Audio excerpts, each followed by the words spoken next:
Pucks with Haggs is brought to you by Prize Picks. Welcome to the Pucks with Haggs podcast, a proud member of the CLNS Media Network. Make sure to hit subscribe to the Bruins Ringside YouTube channel and turn on notifications for when a new video drops on the channel. This episode is also brought to you by Prize Picks. You and I make decisions every day, but on Prize Picks, being right can get you paid. Don't miss any of the excitement this season on Prize Picks, where it's good to be right. Okay, everybody, welcome into the Pucks with Haggs podcast. Thank you very much for listening. This is the 230th episode of the Pucks with Haggs podcast. I'm your host, Joe Haggerty. You can find my work at joehaggerty.substack.com. Subscribe and get yourself a premium membership. Get all of my Bruins and NHL writing sent straight directly to your inbox. I also write columns during the week for the Boston Sports Journal, and I do a weekly Q&A with all the subscribers there. So go and subscribe to the Boston Sports Journal at bostonsportsjournal.com. Some great people that work there, Greg Bedard, Mike Giardi, all kinds of talented folks that cover all the Boston pro sports teams. So check it all out. It's all one subscription. Today we are going to be doing a mailbag sort of episode and sort of, a state of the Bruins right now after the first 3 games of the season. So I'm answering some of your questions and talking about the start. The Bruins are 3-0 now after their 3-1 win over the Buffalo Sabres on Saturday night. As good a start as you could have hoped for the Boston Bruins. Marco Sturm was saying after the game that the players are all buying in, and it's been really fun to be around them, and it's a really good vibe. And it was like I kind of said this, I think, a few times during the end of training camp. There was a good vibe in training camp. Like, the vibes were very good. You could tell guys were happy to be there. Like, as soon as the players started to see some success with Marco Sturm, as far as the systems, as far as the way he was running things, you could see almost immediately after a rough first game, after that, you could see things building and starting to get better, and the buy-in was starting to get higher and higher. And I think there's a belief there now. There's a belief in Marco Sturm as the head coach. There's a belief certainly in Steve Spott that they brought in as an assistant coach and what he's done with the power play, where they haven't gotten power play goals in every single game, but like the entries are creative and well-designed and smart. The adjustments they're making are smart. Like, all the things that they're doing with the power play are really, really good and innovative. And it's exactly what Steve Spott was brought in to do, was to help that power play and to help it be way more effective and way more dangerous. And I think we're starting to see that. Just in general, you're seeing them having enough offense. Yes, they're not blowing teams out. Yes, they're not going to have a lot of separation where it's going to turn into like 6-1 games that they're winning. It's going to be a lot like the Buffalo game, where it's 2-1 all the way to the end, and you get an empty netter at the end. And 2 of the 3 goals were from fourth liners, Marcus Stellick and Sean Corrali, after getting an early one from Pavel Zacha. And that's kind of the way it's going to be drawn up. Swayman was excellent. The defense was excellent. They were okay without Hampus Lindholm. Jordan Harris came in and played a really good game, assisted on Pavel Zacha's first goal, and played like almost 17 minutes. Very strong first effort for him. And I think showed that the depth is extremely good on the back end when somebody does go down. You also have Michael Callahan down in Providence, who's also a very talented defenseman. And Brunet is down there too, who's emerging as a talented young D-man as well. So they're in good shape there. The other good news is that it sounds like Hampus Lindholm is going to go on the road trip, the West Coast trip that they're going on after Monday afternoon's matinee, the holiday matinee, and he's going to be on the trip with them, which would indicate that it's not a major injury, that it's something that they think he's going to return during the West Coast trip, and that's all really good news. I believe he was supposed to skate this weekend at some point, so we'll get more news on that and how he's doing as well. But in general, I hate to say I told you so to everybody out there. I really do. I hate being that guy. But so many of you on social media, so many of you on the Q&As that I do at bostonsportsjournal.com, so many of you Bruins fans were just damaged and scarred from last year's team, from last season, which was dreadful, no doubt about it. That I think it colored your opinion and your thoughts on this team and your predictions on this team and your expectations on this team going into this year. I think a lot of you were very pessimistic and really down on this team without really looking at what they had and what they still had as a core group and what they're going to have if they're healthy. This is a good team. It's a good core group. it's a playoff level team with the core players that they have if they're healthy and playing the way that they should. And they've complemented that with really high energy, high character, hardworking, hard nosed players that are going to play their asses off. And I think that's a good combination. It is not going to be like first place in the Atlantic Division, but they are going to be around the wild card spot. And they may grind their way into it with the talent that they have and the grinders that they have. And then you're talking about adding James Haggs after this and some more talent that they're gonna that they've drafted and they're gonna develop. And like you can start to see what the plan is. Like if you really pull back and look at it objectively, and if you looked at this team objectively before the season started, you would have said the decor is outstanding. The goaltending should be really good with Swayman coming back from having that holdout last year. And they have one of the best players in the world in Pasternak, who's capable of 50 to 60 goals. Like this team is going to be okay. And they've been more than that to start the year. And I think people really need to change their expectations on this team a little bit and understand this is not going to be a bottom of the NHL team. This is not going to be a lottery pick team. They are not getting Gavin McKenna. I know what they're saying on Spitting Chicklets, that they're going to be okay until the trade deadline. They were saying this the other day. They're going to be okay in the trade deadline. And then at the deadline, they're going to do what they did last year and then sink to the bottom again. That is not happening. They are not going to waste a year of David Pasternak. They are not going to waste a year of Charlie McAvoy, Jeremy Swayman by doing that again for a Gavin McKenna type player, which they're not going to have any chance of because they're never going to get that bad with the goaltending and the defense that they have. No shot whatsoever, unless like everybody gets hurt. And that's the story for every team in the NHL. So like what I've been saying and what I've seen out of this team is exactly what's happening. They are going to be around the wild card spot. Do I expect them to win every game like they've won the first three? No. And they've had a couple of, tomato cans in Buffalo and Chicago, no doubt about it. It helps that to let you get off to a really good start to the season after a very quality road win against a good Washington team to start the year. And I do expect things to go sideways a little bit on this West Coast trip against some very good teams. That is going to be a big time test for a team that's just starting to gel together. And I expect things to go wrong a few of those places. I don't think it's going to spin out of control and turn into like an 8-1 loss like it did on the road a lot last season. But I do think they're gonna catch some bullets when they go out on that West Coast trip. So I still think I have not changed one iota. I do not think this is a top 3 team in the Atlantic Division. I do not think this is a team that's got a legit chance to win the Stanley Cup this year. But I do think they are going to be playing for the wild card at the end of the season, and I do think they're going to be in it. And they probably are either going to add somebody at the deadline or both, add somebody at the deadline and bring in Haggs at the end.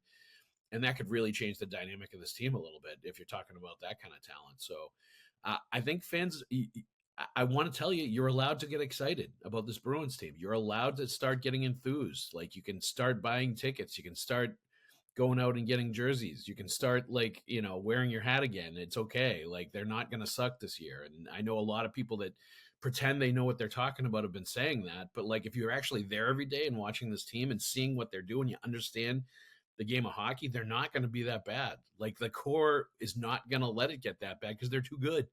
And I've been saying this all along, the defense and the goaltending. If you have that in the NHL, you will never suck.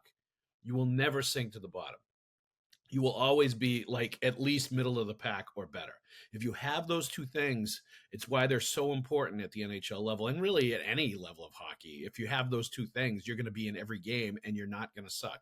And more often than not, you're going to get bounces or have something go your way, especially if you've got a really good power play where you're going to be okay. And that is exactly what we're seeing out of this team. This is exactly what Don Sweeney said last year when everybody was ripping him and saying, he pointed towards like teams like Minnesota and other teams that didn't have the greatest offenses in the world, but still made the playoffs last year. It's true. It's 100% true. And if you're arguing against it, you're arguing against like fact and what actually happens in hockey, just because you want to like have this blind rage towards the Bruins because they were terrible last year. In retrospect, they made a great decision. They steered into the iceberg when McAvoy and Lindholm got hurt. They traded away players that they knew were not going to be part of the big picture and maybe were part of a little bit of a country club atmosphere that was going on with this team. They were a little too cozy and comfortable, and they brought in a bunch of players that are going to make it uncomfortable and are fine with that and want to play hard. And that is the right formula with the players that they have. I think you're seeing that now, that they're going to be okay this year. certainly I think optimism should be higher now. It could go the other way, and all of a sudden people are going to be going crazy thinking this team really does have a shot at the cup. I don't think that this year, but I do think they're going to be a playoff team, and I think they're going to be, a hard out every night, and we're seeing that, and that's enough. I think based on last year, I think that's going to make fans happy. So, people should be excited and enthused and optimistic about the first 3 games. But like I said, you temper that a little bit because 2 of the 3 teams are not expected to be good teams this year. Did not impress me that much, although Connor Bedard I thought looked good in that game against the Blackhawks. But I don't think either of those teams going to be in the playoffs. So you got to kind of take that into account. But at the other end of the spectrum, if you're the Bruins, you got to beat those teams. If you want to be decent, you want to have a chance at the playoffs, and they've been able to do that. So encouraging start for sure. Hampus Lindholm went out in the second game of the season against the Blackhawks after 6 shifts, had about 4.5 minutes of ice time. Didn't seem like there was any particular play or incident that happened that led to the lower body injury that removed him from the game. The Bruins have said that it's not related to the kneecap issues that he had last year. That's good news. They didn't allude to what it actually was, so it still makes you wonder if it's in some way connected somehow. Maybe not, though.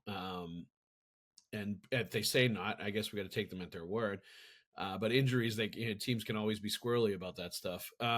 But like I said, he's going on the road trip, not expected to play Monday afternoon, but we'll be on the road trip with the team. I think that's good news. I think that means it's short-term, day-to-day. He'll be back at some point soon.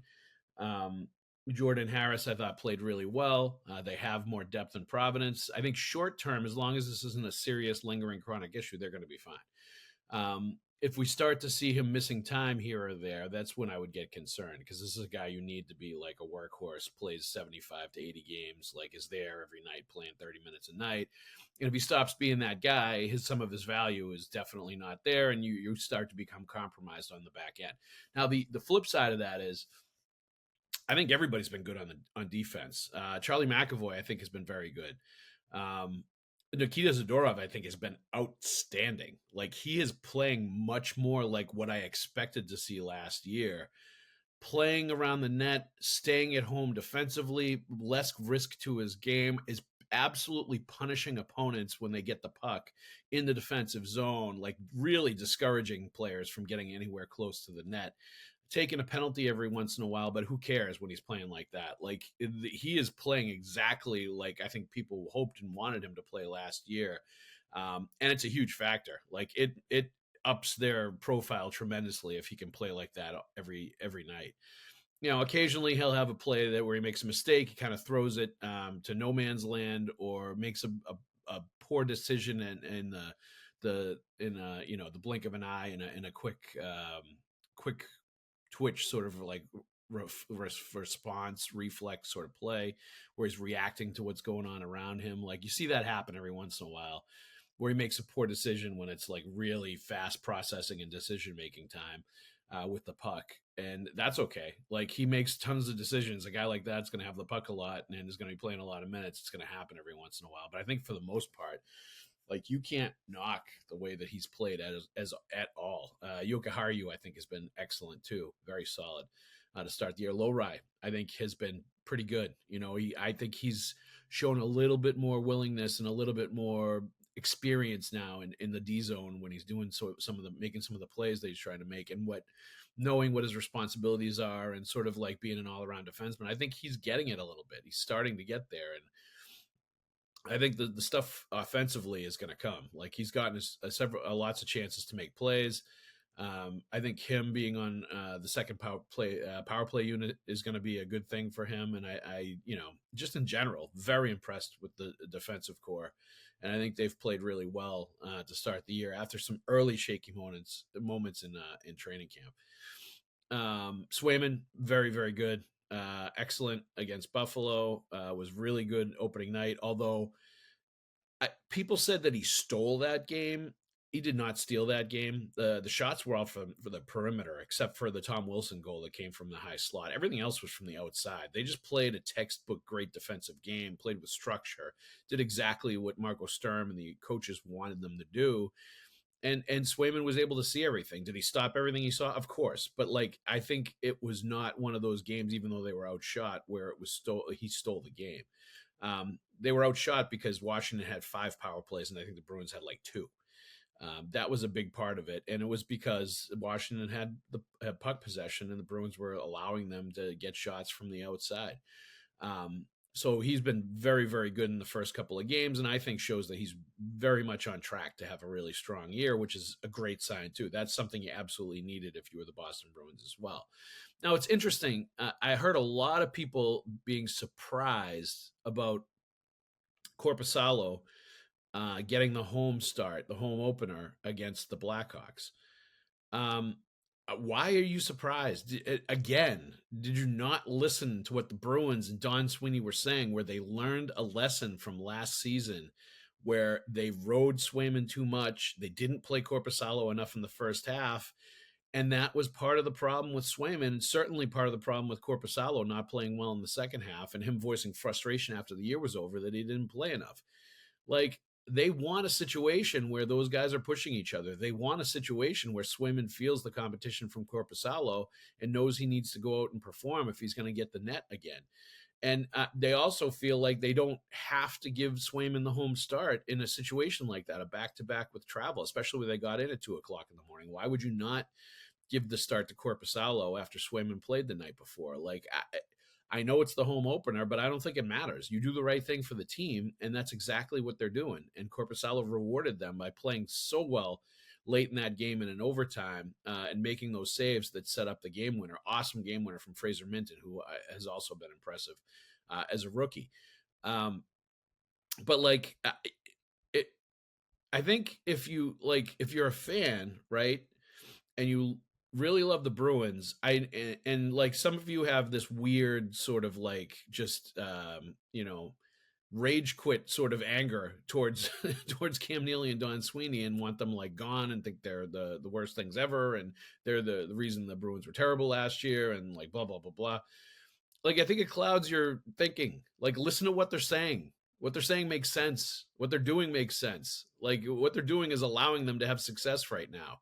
I think you need to get off the message board hate and like social media hate, and like actually realize they're pretty good at building teams and they understand what they're doing. And a lot of what we're seeing right now, the ground was laid because Don Sweeney made some great trades at the deadline last year and made some excellent moves. And like, if the Bruins end up in a playoff spot based on the moves that Don Sweeney made and based on like the hiring of Marco Sturm and all that other stuff, he's going to probably win GM of the year again in the NHL second time. Like, you got to be pretty good to do that. So like, I think people need to ease back and actually watch what's going on and listen, instead of just reacting blindly to everything or reading a headline and flipping out about it. Like, or listening to Felger and getting all mad because he's coming from a certain point of view. Like, think for yourself. Well, look at what's going on. They know what they're doing, and they're doing a good job. Like, just embrace it instead of like constantly throwing vitriol out there. My goodness, people. All right.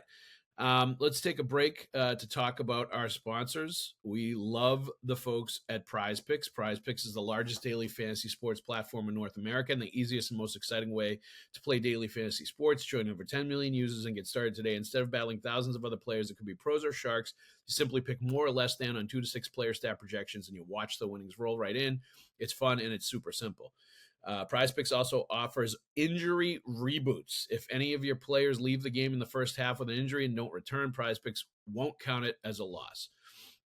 You can now win up to 2,000 times your money on Prize Picks. Prize Picks also offers Venmo, MasterCard, and Apple Pay for quick and easy deposits into your account this sports season. Our picks for this week are Morgan Geekie more than 0.5 points, Tom Wilson more than 3 hits, and Noah Hannafin more than 21.5 minutes on of ice time. Download the Prize Picks app today and use the code CLNS to get $50 in lineups after you play your first $5 lineup. That's code CLNS to get $50 in lineups after you play your first $5 lineup. Prize Picks, it's good to be right. All right. And for those of you listening to this episode of the Pucks with Haggs podcast, We want to let you know that we would like you to subscribe to the podcast, like and leave a review. And for those watching the show on CLNS and enjoying all this hockey talk, go ahead and hit that like button and subscribe to the Bruins Ringside YouTube channel, where you can find our show and a lot of other great Bruins content with fellow Bruins talkers like Conor Ryan and Evan Marinofski. There's also the CLNS Media Network and Celtics All Access on CLNS, the NBA History Channel, Patriots Press Pass, and Bruins Ringside YouTube channels as well. Also, please make sure to turn on your notifications so you know the instant a new Pucks with Haggs podcast video drops on the interwebs. All right, let's get into some questions here in this mailbag episode. This one is from Mark Daniel. Greetings, Joe. Outside of Sturm, Swayman in the first line, what has impressed you the most on the Bruins in these first few games? Looks like the fourth line is doing a good job so far. Oh, and let's think about the flip side. Who, in your opinion, needs their game to step up after 2 games? Thanks, Joe. Well, thank you, Mark Daniel. I appreciate the question. This came from the Boston Sports Journal Q&A. I love the questions over there. Obviously, the first game of the season, each of the 3 members of the top line scored. Jeremy Swayman played well. The defense played well. That was kind of the headline. But in the last game, they got, or in the second game against Chicago, the home opener, they got production from like 3 out of the 4 lines. They got the game winner from Fraser Minton in overtime. And Korpisalo played well when he needed to at the key points in that game. And then in the last game, 2 of the 3 goals were from the fourth line. Kuraly and Kostelic. Pavel Zacha had the other one. And again, Swayman was excellent, and they played good defense. So I would say, I've liked Arvidsson. I think he's been a dynamic player. I've liked the way he's played. He plays hard, too. Like, he throws some hits around every once in a while. He gets in hard on the forecheck. I think Zacha's been very good to start the year. The fourth line, I think, has been very good. Isamont was quiet in that last game. And Huznadinov, I would put Huznadinov in the needs to step up after a few games. I think he's been too quiet and not noticeable really at all. Even though he's skating hard and using his speed, like, I don't think he's doing enough to really, like, merit a consistent spot when there's other guys that can play, other extra guys like VL and Beecher that you want to work into the mix. So I wonder if at some point soon we're going to see one of those guys, because Huznadinov has not been quite as noticeable or impactful in what he's done. But like you also want them to play solid, strong defense first and play away from the puck great and hustle and back check and all that stuff before they're worried about offense if you're going to win hockey games. And I think they've done that. And it's hard to be quibble with too much when they're 3-0, and I think they've played extremely well. But Huznadinov is a guy that I'd say I'd like to see a little more out of, just impact-wise, if he's going to be a regular and consistent in the lineup. But on the other side, I've liked Arvidsson. I think Zacha has been very strong to start the year. It was great to see him calling for the puck and then hammer one when Jordan Harris passed it to him. I think Jordan Harris was excellent in that game, and I think he was really good in training camp and in preseason. And it was fun talking to him. He's a local kid. He obviously is living out his dream playing for the Bruins. Fun talking to him during training camp about like all his time playing for the Minuteman Flames in the Fed when he was a kid, and how much time he spent at NESC out in Marlboro, the airport, as I like to call it, the 8-rink facility. Like, he basically lived there as a kid. He was there all the time. So, like, I love to see kids like that end up playing for the Bruins. I think it's great that the Bruins bring those guys back and have them play for their hometown team. And it's even better when they can actually play and they can do a really good job. And I think Jordan Harris has done that. So I've been impressed with him throughout. I think he's been very solid throughout his entire run here to this point. Zadorov, I think, was probably the other one I would mention who I talked about before. I think Zadorov has been major impactful, major pain in the ass to play against, major just intimidation factor. He's just like, he's causing things to happen out there. He's causing a ruckus, and he's doing it within a disciplined way of doing it, which is hard to do. But I think he is just making it really, really unpleasant to be in the offensive zone for other teams. And I think that's what it's all about if you're that guy. And that's the tools that you have and the strengths that you have. Like, if you're doing that, you are playing to the absolute highest levels of your ability, and you are maximizing your strengths and what you bring to the table. In addition to still, like, I think he's good with the puck. I think he's a dangerous guy when he shoots the puck. He's so hard shooting the puck. And I think he's very underrated, his skill wise, as a defenseman. He's got great skills. The only part is I think every once in a while he makes a mistake processing the game. He can make a bad decision here or there, but that's it. Like, and the guy, a defenseman, that's going to happen because they have the puck so much and they're put in like high stress situations constantly where guys are bearing down on them. So, like, I've loved Zadorov's game, and I think it's much better than it was last year, where I think there was a lot of lack of discipline, both penalty wise and just like where he was playing and positionally. Like, I don't see any of that this year at all. I think he's been great. Zadorov is a guy I would put in that category for sure. I think that's a great question, though. All right, this is from Lorilla. Greetings, Joe. For a few years now, we have heard Fabian Lysell was going to be a key addition to the Bruins. Is he ever going to get a chance in Boston, or has he been overrated? And is it time to move on from him? Like, Fabian Lysell got 12 games in the NHL last year. Some guys do not get that chance. I would call that a chance. Like, people want to cry and say Fabian Lysell hasn't had a chance. He played a dozen games in the NHL last year. He scored his first NHL goal. I think he was given an adequate chance to show what he can do. He's been given many chances in training camp to win a job, to show what he can do. Like, if he showed that he could be an impact player for the Bruins in training camp this year, he would have a job. He did not even come close. Like, and he's been passed. Guys like Alex Steves, guys like Matej Blumel, they've passed Fabian Lysell on the depth chart. They are going to get the call from Providence if they're playing well before Fabian Lysell is going to get it, because they look like they could potentially have more of an impact and do more things than a guy like Lysell could do. And they're around the same age, like, and same experience level. They're basically in the same bucket at this point to choose from. So I think at this point, Lysell just didn't live up to the first round pick that they made on him. I think we have to make that determination now. I don't think he's going to get there. Maybe a different organization will help. I don't think so. I think this is going to be one of those guys where the Bruins will say he never got a shot and he will move on to another organization and we'll really never hear from him again at the NHL level. And people will maybe start to realize it wasn't the Bruins not giving him a shot. It was that he just wasn't good enough to get the shot, or he wasn't good enough to make something of the shots when he got them. And he's just not, I don't think he's going to end up being a long-term NHL player. Studnicka was kind of the same situation. Like, he was another guy that I just don't think was able to get over the hump and be that guy. He got some NHL time here or there, but like, he just was not able to live up to the billing and was not able to live up to what the expectations were. And they're even higher for Lysell as a first round pick. So my take on that is he's just not going to make it. And we're going to see other guys if there's injuries, and it's not going to be Lysell unless he absolutely lights it up in Providence and he does a 180 and he completely changes who he is and what he's doing this year. I'm just not sure it's there. I hope he proves me wrong. I really do. All right. This is from Cap77. I love these questions from him at Boston Sports Journal. There's always multiple questions here.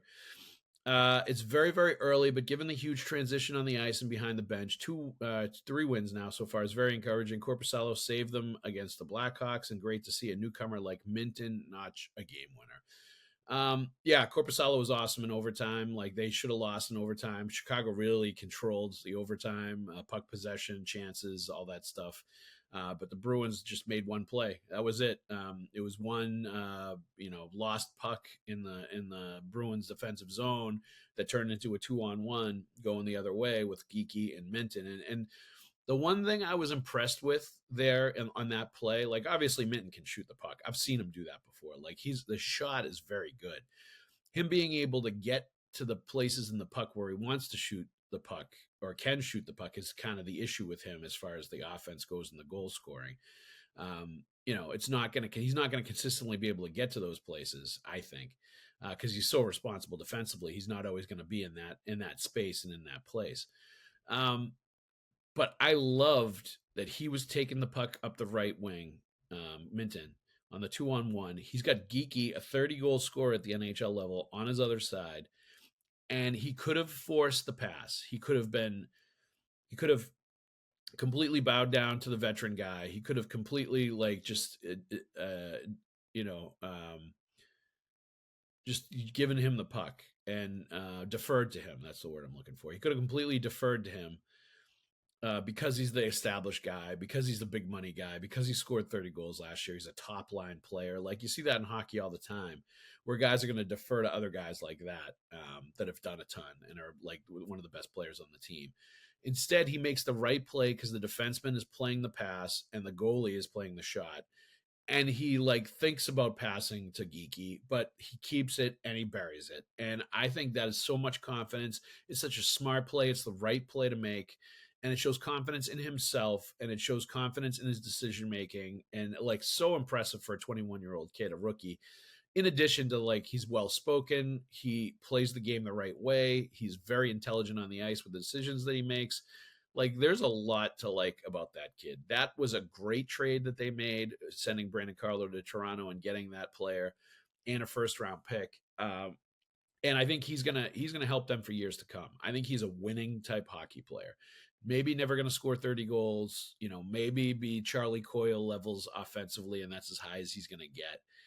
But who knows? At 21, you can still improve. But I think what he brings to the table, if he doesn't improve one iota from what he is right now, he is going to be an excellent third line center. He is going to be a winning hockey player, and he's going to help them on the penalty kill. He's going to help make the third line elevate its profile. He's going to help them have secondary offense and have other places where they're generating things. I really, really like Fraser Minton, and I think it was a great acquisition. And as we see, I think the deadline last year and the players that they got, I think you're going to see that they're going to aid this retool and make it faster because they did a really good job of accumulating talent and draft picks at the trade deadline. All right. How surprised were you at Connor McDavid's extension in AAV? 2-year deal. It wasn't major. I think it was $12.5 million, I think. Not that surprised, maybe a little surprised. I thought it might've been 3 or 4 years instead of 2. But I also think it sets up for them. It puts the pressure on the Oilers management to keep a winning team and to keep a cup contending team around him. And it also, he takes less, that allows him, extra money to add players to the roster to make sure the roster is strong. I think it's a team-friendly contract for sure. But I also think it opens the door where if he wants to eventually go to Toronto, let's say, or go to New York or go somewhere else and win a cup there, if he's frustrated in Edmonton and never actually wins, it's allowing him to do that. He has got all the control now, and he's going to wield a lot of power based on his contract status and where he is. About where the direction of the Oilers are going, about where he could go in a couple of years, and he's still going to be young enough at that point to still be, a vital player that can, guide a team to a Stanley Cup if he doesn't get one with the Oilers. I think it makes a lot of sense. I figured it was going to be some kind of a shorter term deal. Like I said, I thought maybe it would be 3 or 4, but maybe for McDavid's side, it makes sense for it to be 2. So he's still young enough to be an impact player if he decides he wants to go somewhere else to win the cup if he can't do it in Edmonton. So that's my read. I think he's going to be potentially gone a couple of years from now from there if they don't win. And rightfully so. I think he wants he wants to add the Stanley Cups to his resume. And if he figures if he can't do it carrying the Oilers, then he's going to go somewhere else. Number 3, I'm sure it would have been nice for fans and writers to have that elite free agent class come to fruition next year. But as you've stated, players to covet stability and lifestyle, hence the new deals for McDavid, Eichel, Connor, Kaprizov, etc. Yeah, you figured a lot of the big guns and a lot of the big names were going to end up signing long-term contracts to stay where they were currently at and stick around. The Kaprizov one's a little surprising to me. The guys in Minnesota and Winnipeg, re-upping for long-term deals. That's a little surprising to me because I think some of them might want to go somewhere else that's a little flashier, a little, maybe a little livelier lifestyle-wise away from the rink. But we're also talking hockey guys. if they're really comfortable where they are, if they like their teammates, if they're in a great spot, like why would you want to move? And I always preach that. Like even at the youth hockey levels, I can't stand players that are hopping around from team to team to team, trying to find the bigger, better thing. I just don't like that mentality. I don't like that. I think it turns kids into mercenaries as adults if they keep continuing to play hockey, and then they get in the portal and they start bouncing from college to college, and then they're bouncing from team to team in the NHL. Like if you love your team, if you love your teammates, if you love your coaches, if you love where you are, if you love your house, if you think it's great for your family, stay where you are. Like, there is no reason to go for the next best thing and go for the bigger, better thing. If you're really comfortable where you are and you're in a good situation, stop thinking the grass is greener everywhere else. And there is some of that going on here, which is great. But I also think it's such a loaded free agent class that even if all those guys sign, it is not going to be like last summer where it really was kind of a fizzle dud free agent class. There were not a lot of top tier high end guys available.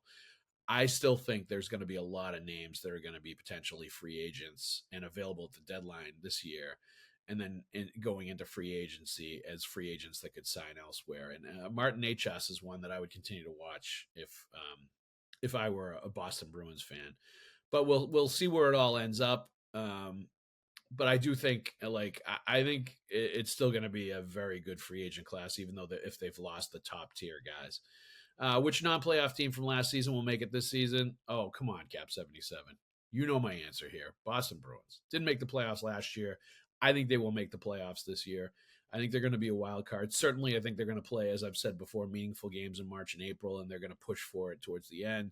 I do not think they're going to go wire to wire at the top of the Atlantic Division. I do not think they're a Stanley Cup contender this year, but I do think they should and could be a playoff team, and I think they will make it in after not making it last year. Thanks for the questions. As always, they are always awesome. All right. Loudon Swain 234 from the Boston Sports Journal Q&A. Very early returns, but it seems like Elias Lindholm needs to be with high-skill players in order to get the most out of him. Do you think the top line will stay together long-term, or will the team become tempted to split them up and dilute the impact across two lines? Yeah, look, Elias Lindholm is not a line-driving center, in my opinion. He is not a guy that is, consistently speeding the puck up the ice through the neutral zone and transporting it through the neutral zone from D zone to offensive zone. I think he's a complementary center in some ways, but I think that's perfect for what guys like Pastrnak and Geeky bring to the table. And I think it's a great fit between the two. And I think he's the perfect guy to have with those two because he does a lot of the detail oriented, intangible, hockey smart type stuff that you want to have with a couple of players like that are kind of cheating offensively at times and certainly thinking more offense than defense. And in Pasternak's case, he almost plays like a center from the wing as far as transporting the puck up and skating with it. So, I think you see in the NHL, guys are smart enough where if they're playing center, if they're not the line driving kind of centers, they will have a wing that will take up that responsibility and carry the puck up more. And the center will do the things that he does really well at the center position, whether it's support defensively in the D zone and protect the slot, whether it's winning faceoffs, whether it's third man high and getting back on the back check, where the other two are deep in the offensive zone if it starts going the other way.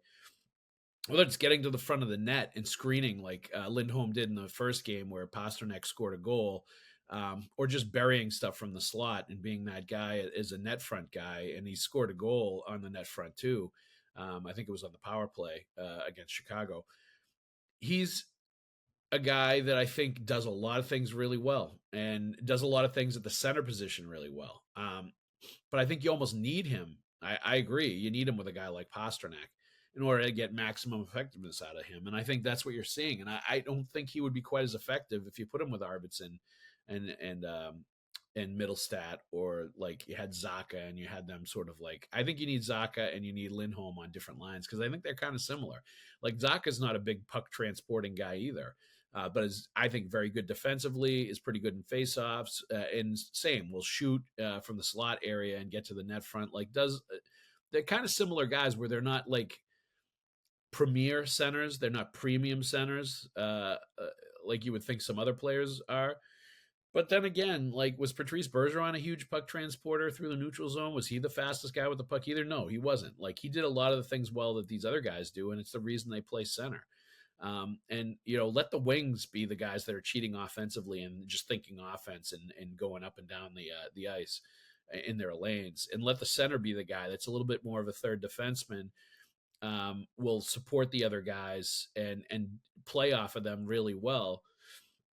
And I think that's, I think in a lot of ways, I like those centers better. That's kind of like how my son plays when I coach him. Like, he's not the fast guy that is just going to like stick handle all the way up and down the ice and constantly be like flying, leading the break, carrying the puck up the ice. He's more one of those guys that will help his defenseman out, get the puck up to the wings in transition, and then go, and then get down the other end and get to the front of the net, get to the slot, finish off chances. Like, I understand now, having seen it up close, like the value of those players and those kind of centers. Like, they are really good if you put them with wings that are talented and like to carry the puck and as most wings do, like to shoot the puck and like to score. Like, I get it. It can make a really effective combination when you have all that together, because it also allows the wings to like just go and do their thing offensively and not have to worry about it, because they know they've got a center that's going to take care of business and not like let anything happen, and is going to be back as the third man high. So I have a lot of appreciation for guys like Elias Lindholm and Pavel Zacha, because I think they do their jobs really well, and Patrice Bergeron was like that too. So I do not think they're going to mix or move him around. I think he's got a lot of value on this team. And I think people now are also starting to see like that he really was, Lindholm was bothered by a back last year. And, I think he's moving around much better. He's playing much better. And I think there's a confidence now too. Like, he was asked after a game about a slow start last year, and then he was like, what, 5 points in 3 games was a slow start or whatever. Like, he was off to a good start offensively last year, at the very beginning of the year.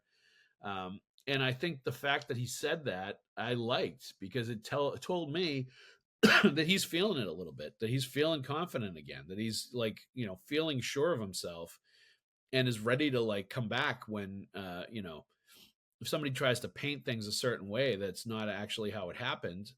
And I think he's also sick of hearing about like last year's bad season, to his credit, and has used it as fuel, and he's playing really, really well to start this year. And I think, he and Geeky and Pasternak have basically picked up where they left off at the end of last year. And I think that's a really good thing for the Bruins. And I think you have to, if you're the Bruins, have one line that you can rely on offensively and defensively to make things happen and to produce. And they have that right now. And I don't think they're going to go away from that. I think they want to try to figure out answers with Zacha and Middlestat and Arvidsson. And then maybe if they've got to bring some other element in there, they will, but it'll be from like one of the bottom lines or maybe from Providence. I don't think it's going to be like the top line guys mixing and matching. I think they like them together, and rightfully so. All right. That is it for this week. Thank you very much for listening. I want to thank our sponsors, Prize Picks. This episode is brought to you by Prize Picks. You and I make decisions every day, but on Prize Picks, being right can get you paid. Don't miss any of the excitement this season on Prize Picks, where it's good to be right. Also, thank you to listen to the Pucks with Haggs podcast, a proud member of the CLNS Media Network. Make sure to hit subscribe to the Bruins Ringside YouTube channel and turn on notifications for when a new video drops on the channel. Thanks, everybody, for listening this week. We will be at it again next week with guests, per usual, and maybe we'll be talking about some more Bruins wins. Who knows? It's time to start believing out there, fans. Start getting on the bandwagon, because this team is pretty good. All right, thank you very much for listening. We'll see you at the rink.